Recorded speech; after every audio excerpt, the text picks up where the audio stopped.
Hi, I'm Dr. Tabitha, the functional gynecologist. I'm a board-certified OBGYN and functional medicine physician. I've embraced the world of functional medicine and wellness through my own personal health journey, and I'm super excited to share my wisdom and unique perspective as it pertains to women's health. So if you're struggling with hormone imbalance, weight gain, period issues, anxiety, insomnia, you name it, then you've come to the right place. I want to be your functional gynecologist. So welcome.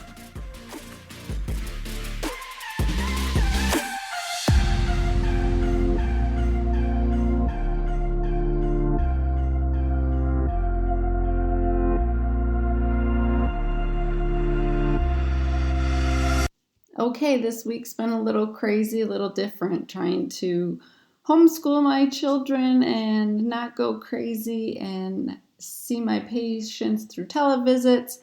I have not had time to do anything extra. Okay, I take that back. I did a webinar late night with a bunch of my health expert friends in my Mindshare community, and we answered questions about coronavirus. So I'm going to play that for you today as my question of the week episode. It's more like 5 or 6 questions, but they're good questions, just kind of going over coronavirus with pregnancy, fertility, and pets. So I hope you enjoy.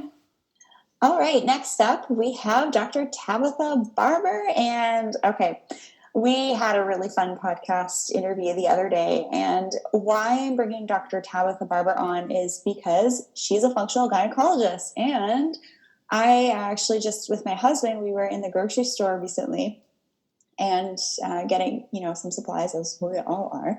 And we ran into one of our friends, Viet, and his partner, Jadia. And, she's due in a month. And oh my gosh, I really feel for women that are going through all this, stress and unknowns while they're, creating life. And how can we support our reproductive system? And even if you know people around you that are pregnant or have little ones, just, being sensitive to that. So Dr. Tabitha Barber, thanks so much for joining us today. I think we froze a little bit. Just bear with us here. I think everyone's online right now. Oh, I just had a question come through here. Someone heard someone joking around about corona baby boom. Is it an ideal time to be reproducing when there's a new disease and we don't know the future state of hospitals? How busy hospitals will be and how safe it will be for a newborn. And I think this is a really interesting question that I would love to have Dr. Tabitha Barber answer for us. Perhaps she doesn't have her microphone on. Hey, you know what? We've gone an hour and 40 minutes with no glitches. Oh, I think I hear you, Dr. Hi. There you are. Perfect. Did you get my question? Thank you for having me. This is awesome. Yeah, so that's actually a really good question. Should we be trying to get pregnant? So the data that we have is, the limited information from out of China so far. The women that have been pregnant in their first trimester, we have not seen any birth defects so far, but it's honestly too early to tell. Those babies probably haven't even had their anatomy scan yet, and they've definitely not delivered. It's only been a couple months.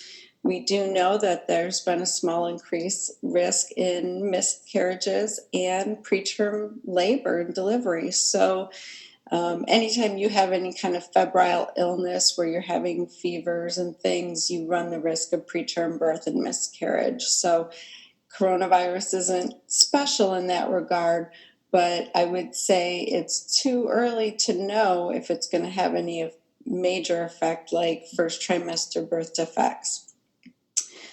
We do know from the limited data coming out of China that it does have an effect in the third trimester, like I said, preterm birth.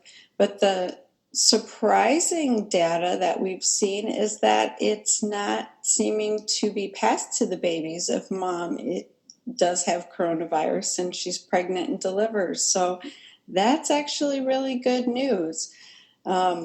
even so, our society, American Colleges of OBGYNs do recommend if you deliver while you have coronavirus that you should be isolated from your baby. So that's kind of heartbreaking. I can't Oh, even wow. imagine being away from my baby for the first week or two of their life. But if it's, going to prevent them from getting the disease, that's their recommendation. So the data is limited so far, but as far as your pregnant friend, I would say she should self-quarantine. She should be really making an effort to make sure that she is not being exposed, because it can take up to 14 days to have symptoms. And even though we don't think it causes birth defects and the risk of preterm birth is small, it can still make the mom sick. The mom's immune system is compromised during pregnancy. It's kind of shut down. You have a baby growing inside of you that's half foreign DNA. So your immune system needs to be kind of shut down so it doesn't react to that foreign object growing inside of you. So it puts you at risk for illnesses, and you have decreased lung capacity, so you can't breathe as deeply. You're more prone to getting pneumonia and asthma type illnesses. We know that influenza wipes out pregnant women a lot more. We haven't seen it yet with the coronavirus, but I just think that the data's not in yet. It's not worth that risk, right? So I would say if you're pregnant, stay away, just stay home, do your best. And, if you know anybody who's pregnant, stay away from them. So What about for their partners who are maybe needing to go out and get some supplies for them, go out and then come back home? What should they be doing as soon as they get home? soon as they get home, you should be washing your hands and your face. Well, this is anyone in general too. Oh, washing your hands and face. Yeah, I would say, because, if you sneeze, even if you sneeze into the crook of your elbow, all of those droplets, respiratory droplets, are still landing all over your face and your hair and such. And those can live on inanimate objects for days, we know. And so I would say now is probably not the best time to be kissing your wife when you come home, that kind of thing, if you're trying to not possibly spread anything, because you can be asymptomatic. You can be carrying this, unfortunately, and then pass it on. So I would say pregnant women, that would be where I'd be the most cautious. And I'd say the grocery stores right now are kind of like the breeding grounds for everything. Let's just be Yes. honest. Oh my goodness. Yeah. I love Everyone's going. the grocery delivery services. Those are wonderful. But you have to realize that person's been in contact with a lot of other people. So make it quick, try not to touch them, that kind of thing. Mm-hmm. All right. So I have a number of questions here aside from those ones. How can I explain this pandemic to my children or family, so they don't worry, but still relay important info?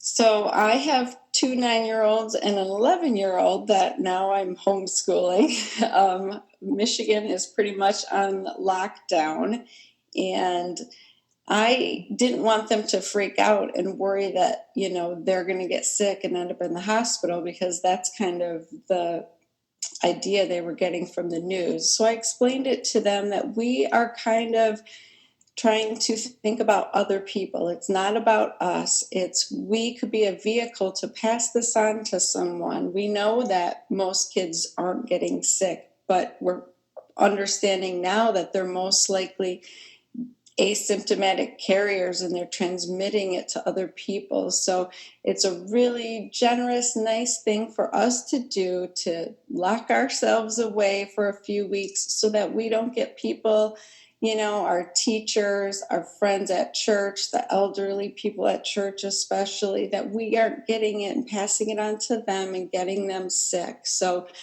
I, reassured them that they're most likely not going to get sick and end up in the hospital, but we don't want their Nana in the hospital, or someone else. So I think they kind of felt proud of themselves that they were actually doing something nice for their community. And it was just a nice way to spin it and relieve their fears, because, they're worried and they don't want to think that their mom's going to get sick or anybody else, because that's scary to them. So, Mm-hmm. So if you're listening to this or catching the replay, if a listener is pregnant, what should they do right now? So definitely speak to your specific physician in your specific area. Every area is different, but I would say it's super important to keep your prenatal appointments, and that might consist of doing a televisit, over the internet like we're doing. Make sure baby's still moving every day. Look for symptoms of COVID, which would be fever, cough, or shortness of breath. And just keep yourself healthy as you can. Eat your healthy greens, take your vitamins, get your rest, that type of thing, and keep those stress levels down, as all our wonderful speakers already spoke to. That's key right there. Mm-hmm. Another question I've received is, could this potentially be passed to an unborn baby? So like I alluded to earlier, we don't think that it's going to be transmitted through a pregnant woman to her fetus. We don't have any record of babies being born having COVID virus. The few that have had it, we think were transmitted after birth, after delivery. So that's why they recommend isolation afterward. They haven't found the virus in breast milk or amniotic fluid. So as far as breastfeeding, if you've already delivered and you're concerned about passing it on to your baby, maybe you've had an exposure and you're not sure yet if you're getting it,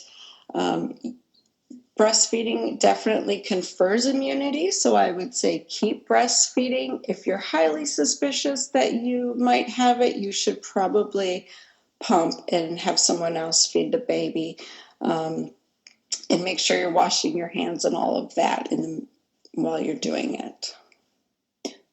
Another random question, but I think if you already understand and are in the know of the latest information on pregnancy and women and passing it on to babies, well, what about passing it on to pets? Yeah, so that's actually a good question. There is some evidence that we do share coronavirus type illnesses with our pets. And so if we have any concerns or symptoms that we might be carrying it, the CDC does recommend that you not kiss and love on your pets and just kind of avoid all of that. Let someone else feed them and take care of them until you either know you're not sick, your testing is negative, or your symptoms subside. Because that's really funny. We've seen these memes. Who, as in the World Health Organization, who let the dogs out? Yeah. Some people are saying, "Oh, dogs can pass it on. Humans can pass it on. Dogs can't pass it on." So, what's your take on that? Can dogs pass it to us? Things like that. The jury is still out on that. We don't know. We do not know. So that's why I think it's just better safe than sorry. Yeah, I would agree with you. Would you say that COVID-19 could potentially affect fertility? And just an FYI, this whole talk is for educational, informational purposes only. This is not medical advice. So you should always specifically ask your physician before making any lifestyle choices. But in your opinion, do you think it could potentially affect fertility? We don't believe so. The evidence that we've seen from past coronaviruses and other illnesses that are like this, it has not affected fertility.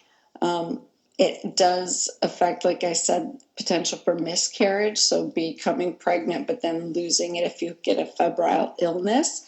But there's no data to suggest that it has any bearing on being able to become pregnant. So the memes about, the baby boomers coming in 9 or 10 months, and what are we going to call them, quarantines when they're in high school, that kind of thing. I think it's all a huge potential to happen. I think people are going to be at home having sex, enjoying their relationships, especially with our experts' advice. And we're going to see a little bit of a boom. We're going to have a lot of babies being born. So funny.